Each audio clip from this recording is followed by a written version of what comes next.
মাটি থেকে বের হচ্ছে গ্যাস, কাঠি ধরতেই জ্বলছে আগুন। রাজশাহীর পদ্মা নদীতে হঠাৎ দেখা যায় গ্যাসের বুদবুদ। ফলে গোদাবাড়ী উপজেলার প্রেমতলী ঠাকুরঘাট এলাকায় এখন ভিড় জমেছে কৌতূহলী মানুষের। ছেলেপেলা দৌড়ে দৌড়ে দেখতে আসছে আগুন ধরে যাচ্ছে, এটাই দেখলেন। এই 8-10 দিন থেকে লোকাই যায় শেষেল দেখতে, মেলায় লোক আসছে, এই প্রতিবেশীরা সব আসছে দেখতে। স্থানীয়দের মতে কয়েকদিন ধরে ওই স্থানে নদীর পানিতে ফেনার মতো বুদবুদ উঠছে। প্রথমে বিষয়টিকেও গুরুত্ব না দিলেও খবরটি চারদিকে ছড়িয়ে পড়তেই নদীর দুই তীর জুড়ে ভিড় জমতে শুরু করে। অনেকেই ধারণা করছে নদীর নিচে প্রাকৃতিক গ্যাসের ভান্ডার থাকতে পারে। মোনালিসা হেভি ফ্লো 15 পিস প্যাকেটের সাথে 8 পিসের একটি প্যাকেট একদম ফ্রি। গত 3 দিন আগে জেনেছিলাম যে বুদবুদ উঠছে, সবাই আসছে, লাইট মারছে, আগুন জ্বলছে। এখন সবাই ধারণা করছে যে মনে হয় যে মাটির তলে কোনো গ্যাস, মানে গ্যাসের কোনো হয়তো আছে, খনি আছে, এটাই ভাবছে এখন সবাই স্থানীয়রা। মানুষের বলছে যে গ্যাসের খনি আছে। এটা তো আগে এরকম ছিল না, এই কয়েকদিনের ভেতর থেকে এটা বার হয়েছে জিনিসটা। এখানে গ্যাস বলি সব বলছে, আমরাও জানছি গ্যাস, আমরা তার কোনো বৈজ্ঞানিক লয় যা বলতে পারবো।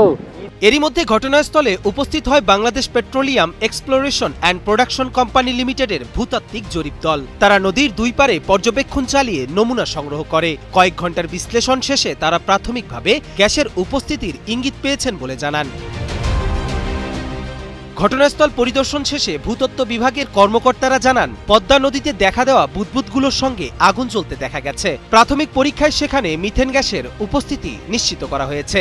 বিস্তর আরও পরীক্ষার জন্য নমুনা সংগ্রহ করে ঢাকায় পাঠানো হয়। কিছুটা ইঙ্গিত মনে হয়েছে যে এটা নর্থ সাউথ ট্রেন্ডিং একটা লাইন থেকে এরকম গ্যাসের বুদবুদ আসছে এবং আমরা নদীর ওই পারে যেও আমরা এই একই লাইন বরাবর বোঝার চেষ্টা করেছি, ওখান থেকেও আমরা এরকম 2-1টা জায়গায় গ্যাসের আলামতের মতো মনে হয়েছে। তো সবগুলো জায়গার কোঅর্ডিনেট আমরা আমাদের ডিভাইসের মাধ্যমে রেকর্ড করেছি এবং ফাইনালি আমরা আমাদের পশ্চিমাঞ্চল গ্যাস ডিস্ট্রিবিউশন কোম্পানির তরফ থেকে নিয়ে আসা গ্যাস ডিটেক্টর যে ডিভাইসটি, সেটা দিয়ে আমরা পরীক্ষা করলাম যে হ্যাঁ, এখানে মিথেনের উপস্থিতি আছে। ইতিপূর্বেও আমরা আগুন ধরিয়ে গ্যাসের উপস্থিতি নিশ্চিত করেছি এবং সেটাকে আরও রিকনফার্ম করার জন্য আমরা এই ডিভাইস দিয়েও পরীক্ষা করেছি এবং সব জায়গাগুলোর কোঅর্ডিনেট আমরা নিয়েছি।